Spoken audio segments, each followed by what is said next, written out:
Azerbaycan müqəddəs torpağım, Azerbaycan şərəfli bayrağım, tarix yazın qanınla, canınla, tarix yazın ucaldın adınla. Azerbaycan müqəddəs torpağım, Azerbaycan şərəfli bayrağım, tarix yazın qanınla, canınla, tarix yazın ucaldın adınla, ucaldın adınla.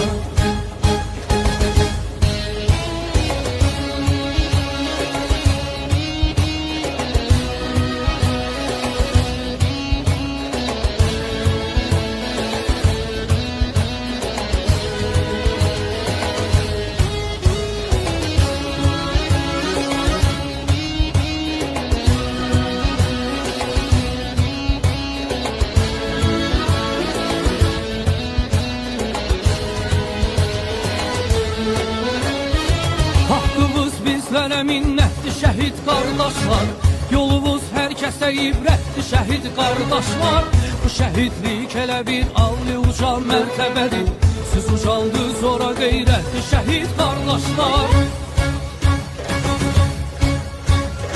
Xalqın azadlığının mənşəli hər yerdə yanır, şükür olsun qələbə ilə yeni günlər yaşanır.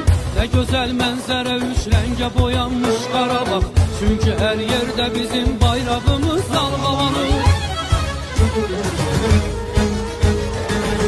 Azerbaycan müqəddəs torpağım, Azerbaycan şərəfli bayrağım, tarix yazın qanınla, canınla, tarix yazın ucaldın adınla.